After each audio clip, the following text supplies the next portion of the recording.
I go down, you guys all go by. I don't wear it for.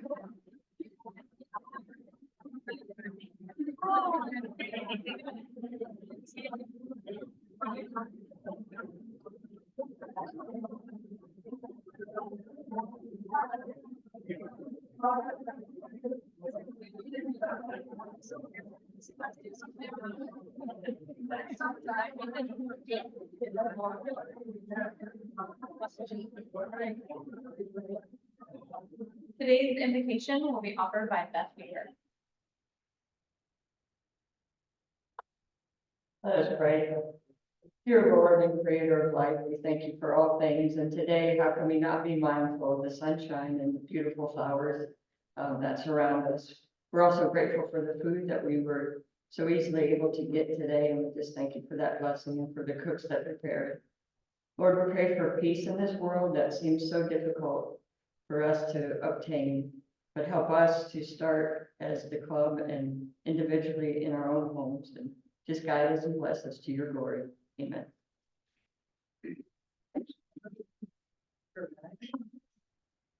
All right. Well, welcome everyone. I do want to start off our meeting with a moment of silence for past President Dennis Bowman that unfortunately had passed away last week. I know his services are tomorrow. So with that, let's go ahead and do a moment of silence.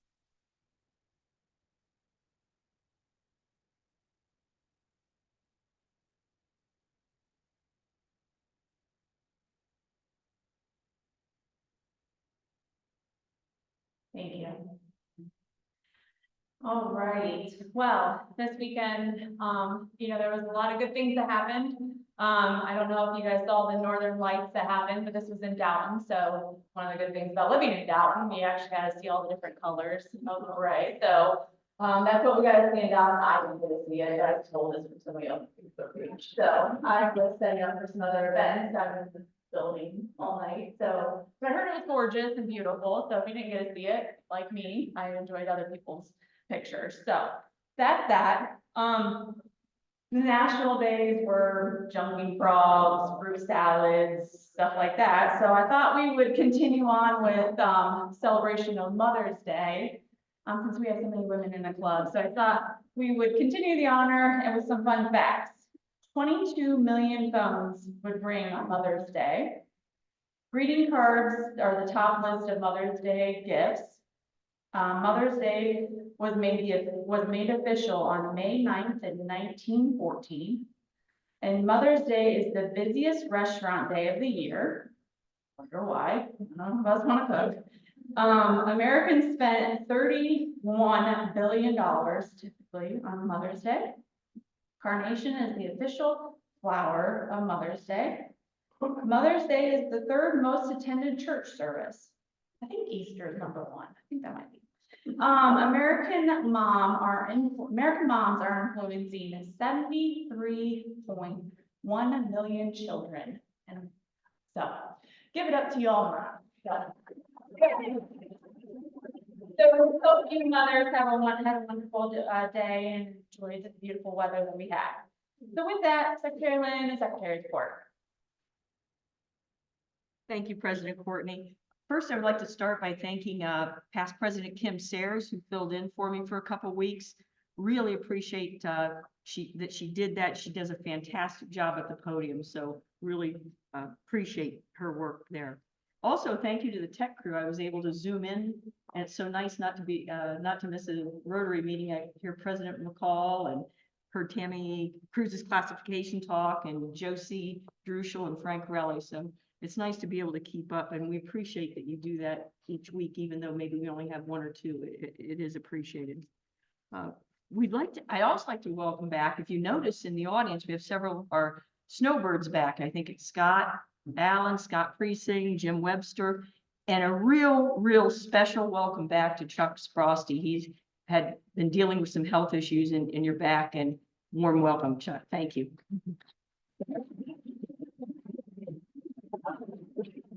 Nick Pasquarelli has the traveling microphone, and we'll start with Seth Buckwalter. My guest today is Ron Maxwell, runs the newest member of our team at Whitaker Miners. Sue Crawford.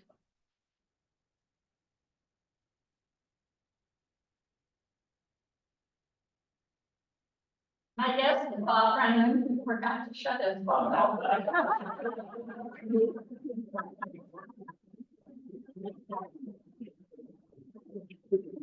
Armando and Erico. Ladies first.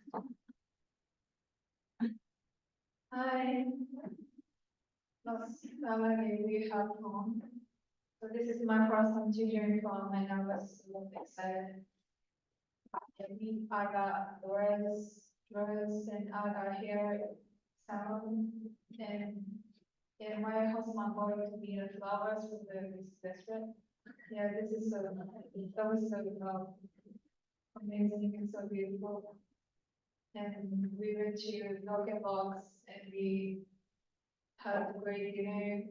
And we danced and danced and danced. And then we went to Aqua's Farm and we did a laser point. Yeah, it was a night. It was a very long night. Like we spent till 1 p.m. No, 1 a.m. Yeah.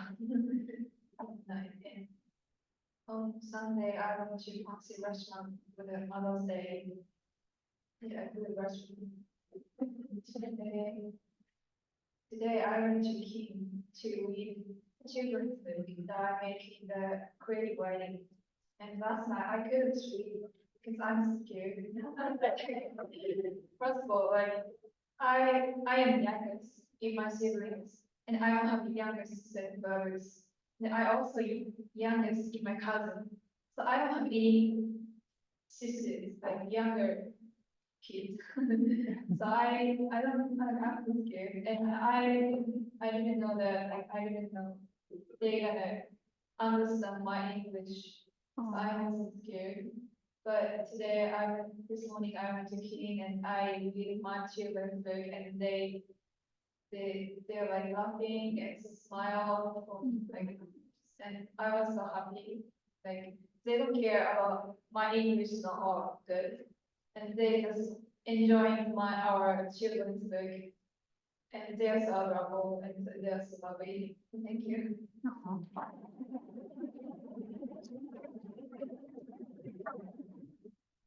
So I had gone to, I had like, dogs with a blue team. It was a royal blue because my date's, dress was royal blue.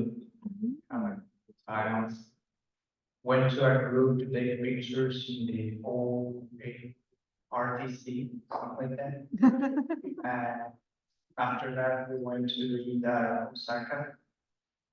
And then we went to Grand March. Then we went to Toronto. And I danced for like 3 hours straight. Actually, my cab, so like really sporty. I also got like beat up, like crowd surf. Yeah, crowd surf. 19 points, someone in the face. Yeah.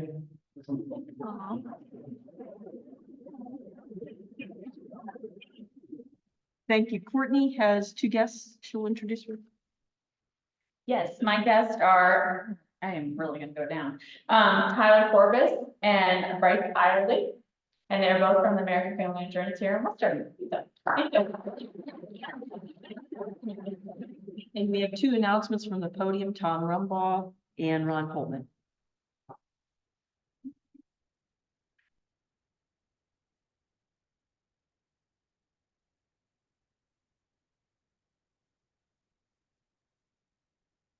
The flags are finally ready to go. The maintenance days are over. The flags are ready to go out, and the groups are coming in this week to pick up their flags and get everything ready for Memorial Day. If anyone would like to volunteer to put some flags together and pass out the flags, go online and sign up. Flag days are Wednesday, May 15th, 5 to 7. and Saturday, May 18th, 9 to 12. Thank you.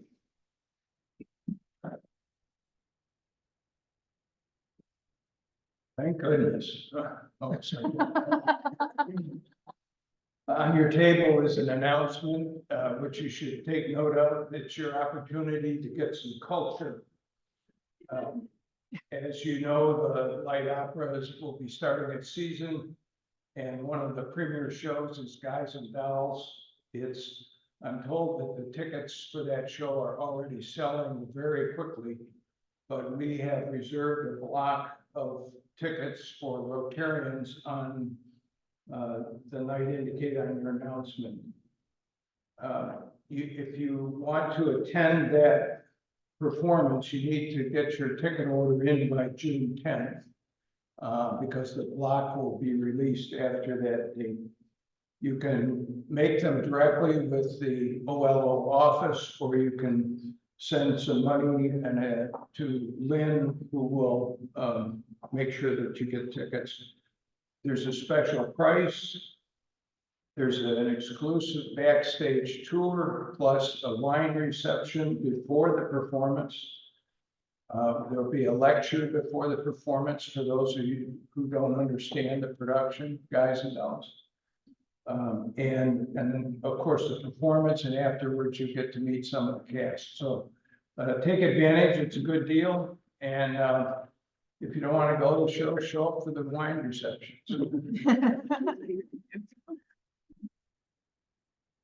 Thank you. All right, well, welcome to all of our guests. We hope you enjoyed today's program. And today, Tim Monet will be introducing our speaker.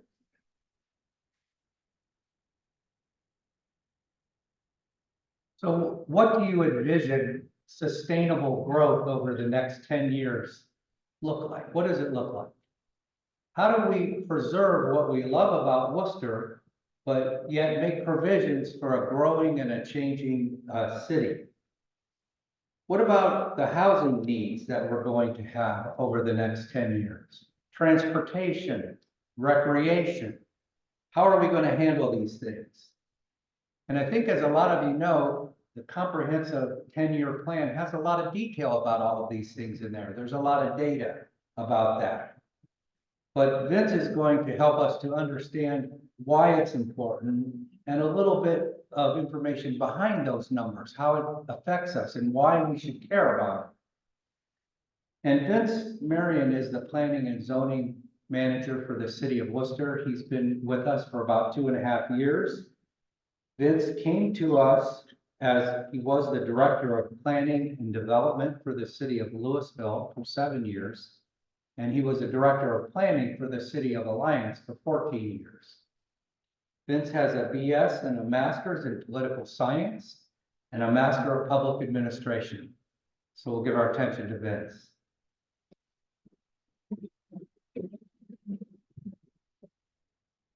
Thank you, Tim. I'm always a little nervous when you're speaking before I am.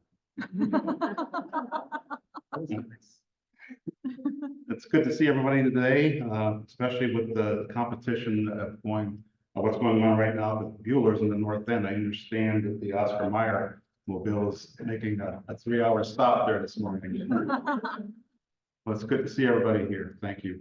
What I'm going to go through with you over the next few minutes is the comprehensive plan that was completed during the year of 2023 and recently adopted by Planning Commission earlier this year, and we are in full force of implementation.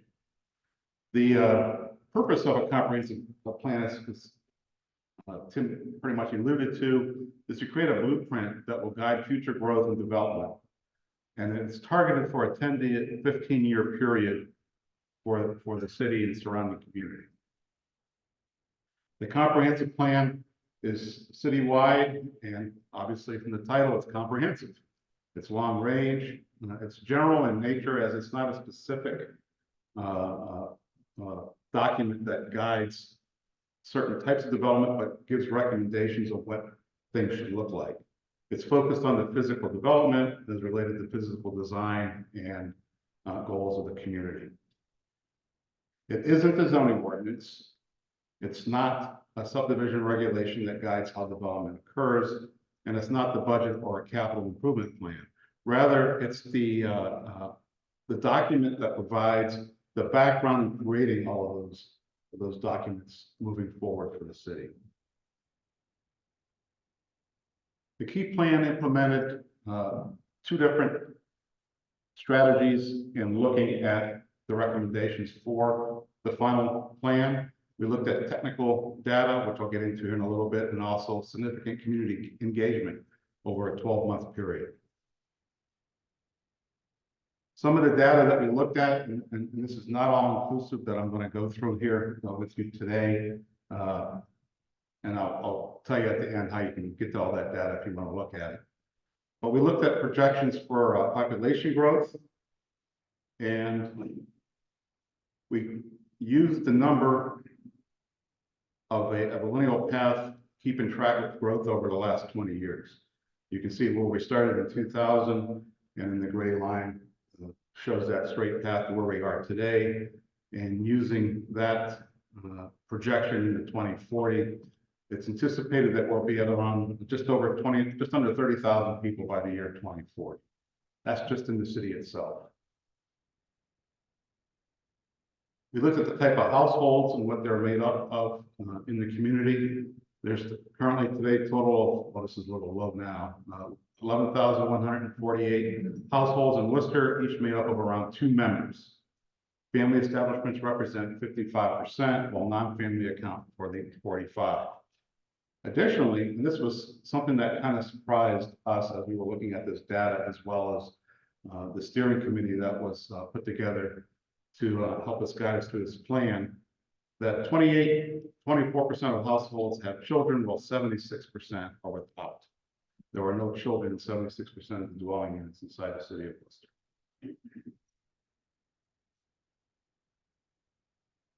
We kind of looked at and trying to project it, who will be living in Worcester in the future. Approximately 43% of adults in Worcester are married, while 57% have never been or divorced or widowed, and you see some breakdown there. Where and what housing choices are they living in? This is a time frame of when the majority of homes within the city were constructed. You can see that 1939 and earlier category is taller than the rest of the 10-year gaps that are provided there.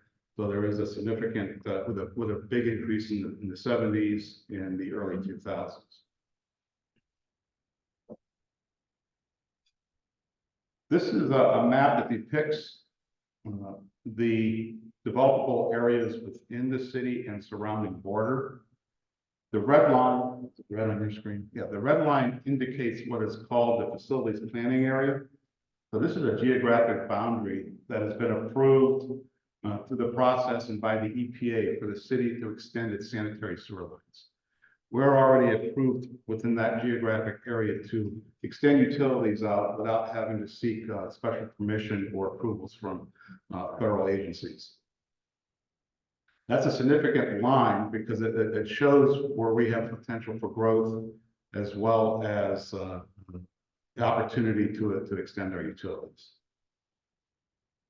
Jonathan Lay, who was not able to be here today, our development coordinator, actually kind of put some of this data here together. It indicates using that FPA boundary and looking at areas such as developable acreage in single parcels or co-ownership, slopes for land, what can be easily developed. And you can see in those that dark area, the black circles on the north and to the south, which is the prime area for potential development in the future. The next part of the information gathering process was community engagement. And a significant part of, before even reaching out to the community, a significant element to the comprehensive plan was that it was not just guided by city staff and the consultant that we retained to help us guide us through the process, but there was about a 15 to 20 member steering committee that actually guided us through the process, looked through all this data, sifted through all this information that came back through the community engagement processes to kind of formulate the recommendations that I'll get to in the end.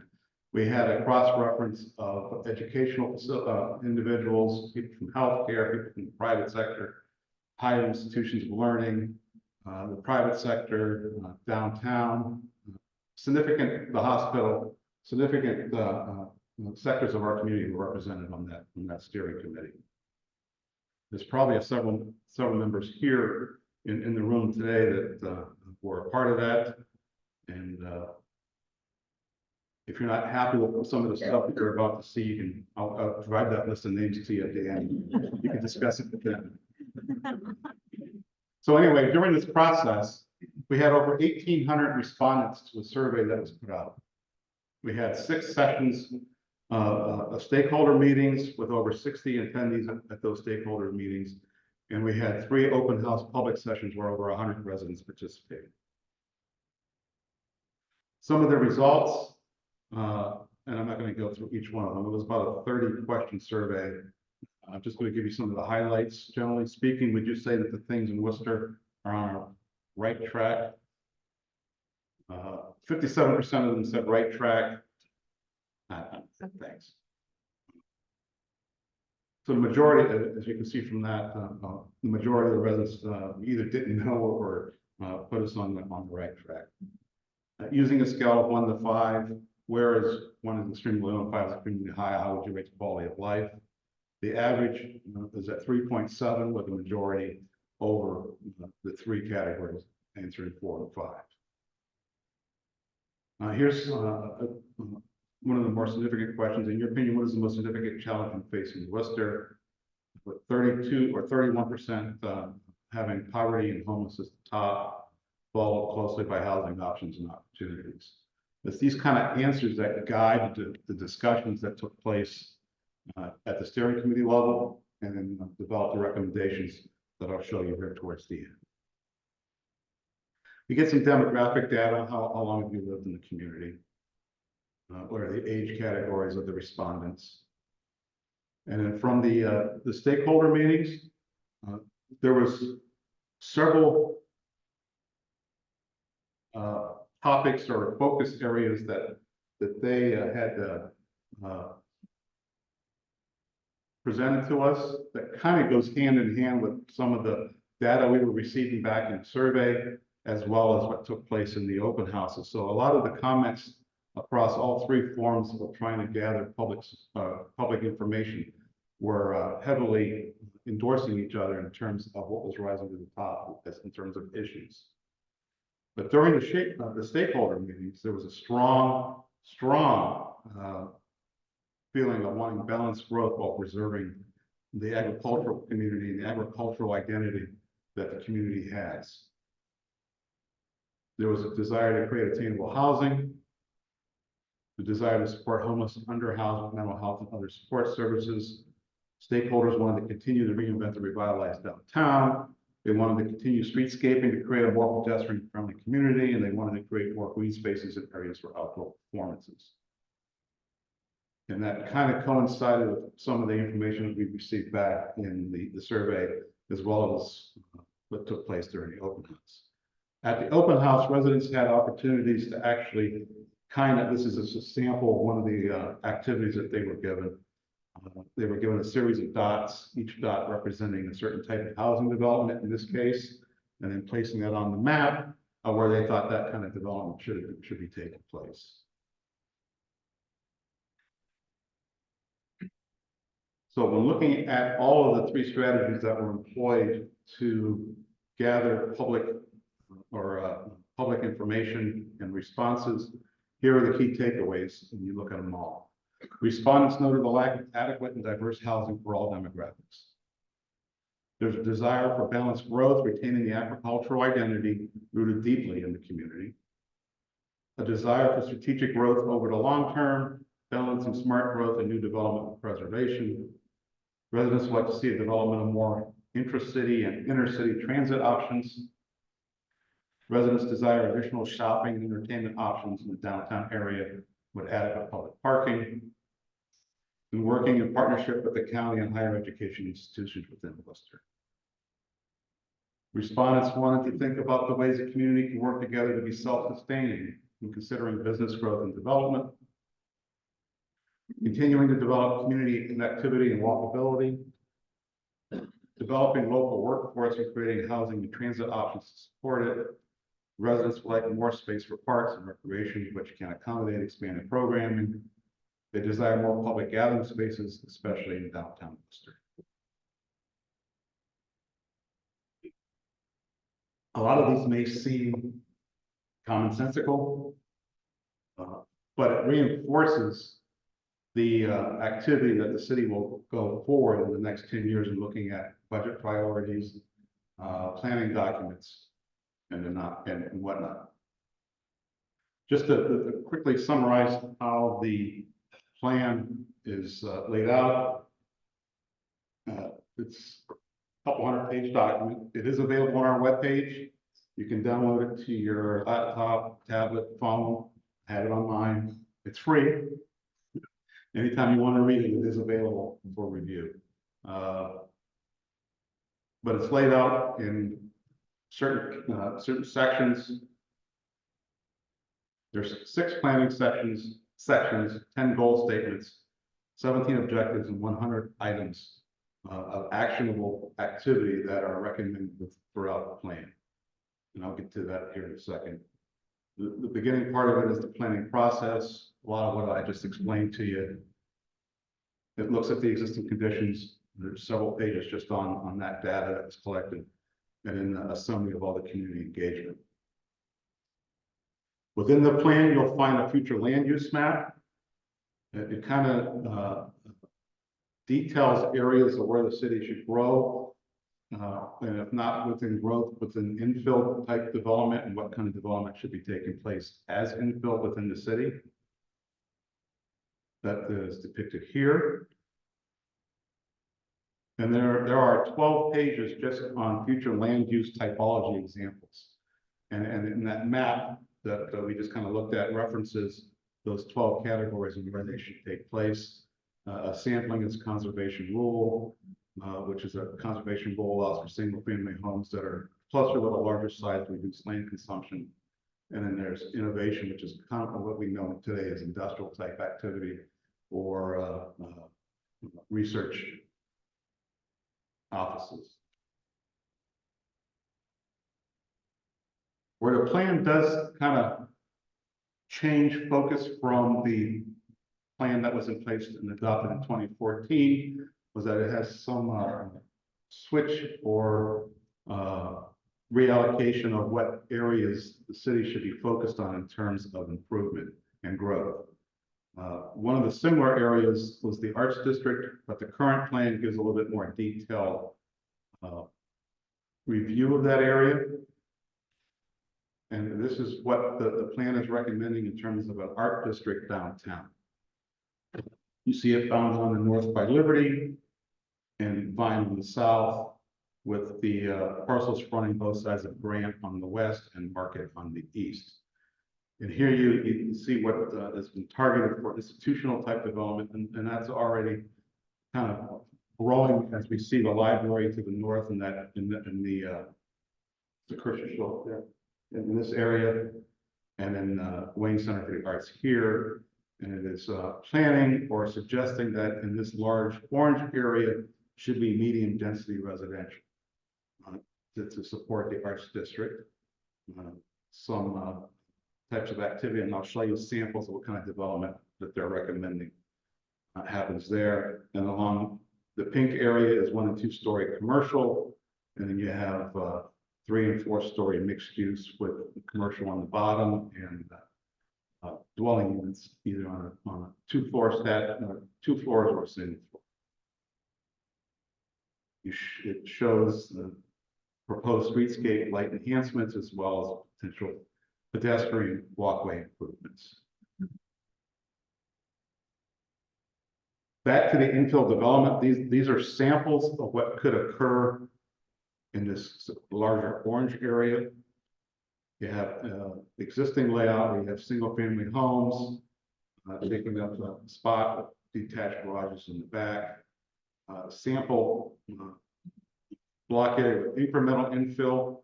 You have 3 or 4 units attached, townhouse type, or you can go with a really intense infill where you have multiple floors of individual dwelling units. Here's a look at current conditions. Walnut, as you're approaching the current ride-on facility that Local Roots is partner with and will be expanding into what it looks like today. And just as just a concept of what it could look like in the future with a mural on the side of that building, a designated painted crosswalk area, some public open space, public art. Please don't get hung up on what that art looks like. This is just a sample of the space that's existing that some type of public art can occur. You see pedestrian friendly seating areas as well as improved sidewalks, pedestrian movement. Here's where the plan starts to significantly differ from the 2014 plan. And again, this is from the organic growth that's already occurring on East Liberty. Decided to make this a focus area for downtown improvement, capitalizing on, you have the distillery down here to the south. Of course, you know where the brewery is to the north, the new Italian restaurant, and the restaurants along Liberty. But what we are proposing here is some open space here along on the south side of Liberty. This is a proposed Bell extension. Again, this is all in concept stage, but if we were able to extend Bell from Liberty to South Street, this would be a sample what that could look like. And then the types of uses in the buildings that are all around. You have the FL or flats for living dwelling units. You have mixed use under the MUs where you have commercial on the first floor with dwelling units above, as well as townhouse type developments here to the south and the west side of Minglewood. You create an open space. I think there's a different view of that same map. Whoop. And what this kind of allows is, this concept allows for easy closure of Bell Avenue for outdoor activity to occur here, as well as use that as a staging area or some type of other multi-purpose for outdoor community events, capitalizing on distillery, the brewery, and of course the restaurants with the open parking here. The hospital area was also a key area that the steering committee looked at. Here's an overview of what that area could look like. Of course, here you have the current hospital. The area to the south here is future hospital addition. That groundbreaking has already occurred. Their approvals have been through planning commission and they have building approvals. And this has been identified to the north side of the hospital's potential future growth. But in terms of community, what you have along here are changes in use. These would be all targeted for medical office buildings. You have mixed use here, commercial on the first floor and dwelling units above, whether they're 2 or 3 story. You have mixed use here, as well as multifamily development here and townhomes along the north. You'll also see, potential improvements to the traffic conditions up at Portage in Cleveland. You see a roundabout, a peanut roundabout, maybe a better shot here. At the Bell Cleveland intersection, and then a roundabout at Winter and Bell.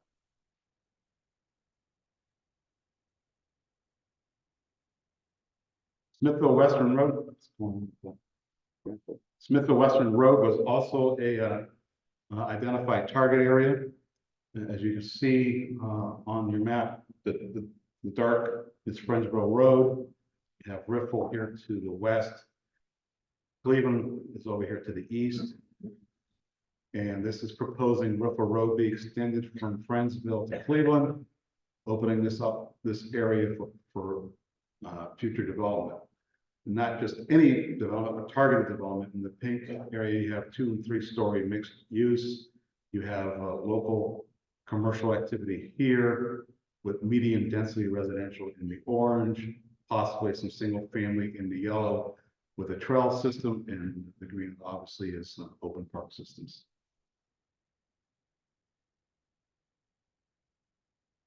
These are examples of the type of development that could occur in those various targeted areas. You have cluster homes, and again, these are all samples of what could be occurring. Duplex style, single.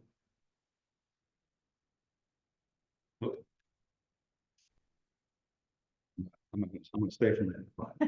You got townhomes that could occur and sample apartments.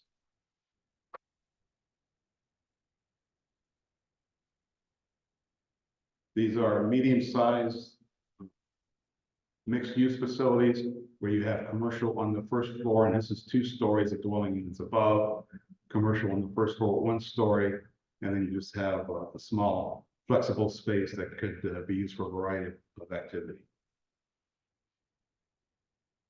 Here, this is the Gaius Chapel Road District, and this is. I want to kind of go back to the FPA plan, the facilities planning area. You can kind of see that in this dashed area here, where we already have approval to extend utilities. And what we're looking at proposing here is suburban development in this yellow orangish area. In the lighter color would be cluster development. But again, this is where we already have approval to extend utilities, as well. It makes sense for the topography of the land, as well as the opportunity for development. This lower section here has already been approved for single family development, and it's already under construction. This would be a natural growth of that area. And some of the types of development that could occur could look like this. The one up to the left upper corner is a traditional single family home. Over here you have rural cluster type development. Single family example are still separated. And the rural, and down on the bottom left hand side you have the rural cluster development multifamily with apartments, and you have mixed apartments and single family cluster down here on the right hand side bottom. What is interesting about this slide is that in every one of those pictures, it's the same exact number of dwelling units. And that's important as we're looking at this area in terms of wanting to maintain sprawl within an approved geographic area of what we're already approved for you with utilities, as well as maintaining that agricultural balance that was significantly provided to us through that community engagement process. So this actually helps in terms of combating urban sprawl and the loss of agricultural land as we look at densities and how development should be developing here in the future.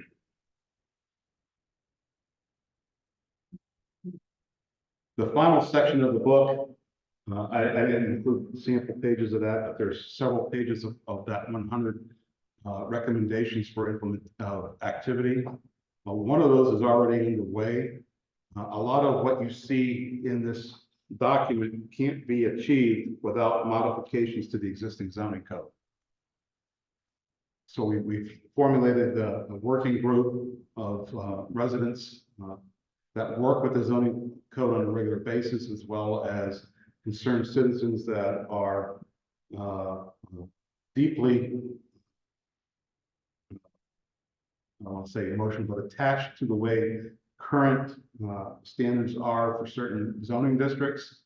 And we're hoping to come to a consensus on how we can see some future development occur that meets the recommendations identified in the comprehensive plan. So who will use this plan? Citizens, as they're looking at developing. Planning Commission, Board of Zoning Appeals, and other city organizations will base recommendations that are provided to them based upon what the plan is recommending, as well as City Council when looking at budgets and putting together capital projects. The plan will be reviewed on a regular basis to accommodate changing demographics and statistics and some of the technical data that we looked at. And as conditions change throughout the community.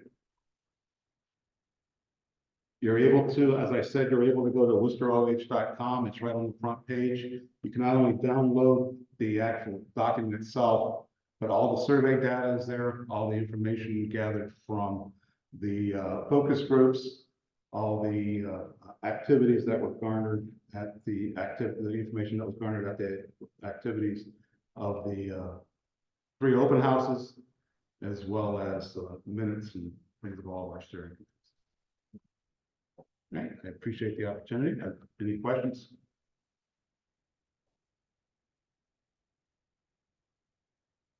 With all the improvements and enhancements you're talking about downtown, is there a plans in there for a parking garage? Parking garage was not anything that rose to the level of importance. So we're all looking at service parking, but not a garage.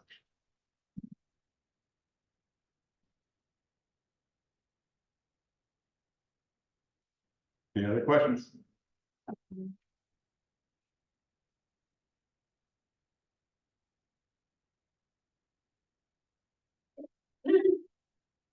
Is there a point at which the extent or the quality of our water supply supports the kind of growth that might happen in the next 7 to 8 years? Information that I have, or that is that there is plenty of supply to accommodate.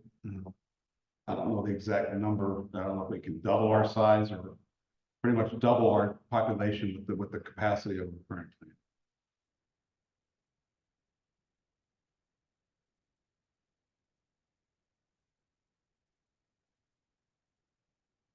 Any plans for, public restrooms downtown? Question, was there any plans for public restrooms downtown? That was briefly discussed at a couple of the steering committee meetings. And that was not something that the plan ended up recommending. Now, I wasn't here at the time, but I understand there was a history of, there was some public restrooms and some issues that came along with that. But it was discussed, but it didn't rise to the level of putting it in the plan. Nor did I don't remember ever seeing it in any of the survey data we received back.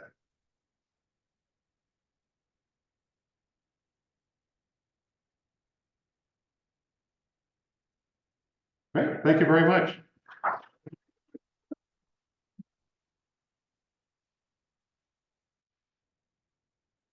No, you're fine. Thank you so much. We really appreciate all the information you shared with us today, and good luck with that one.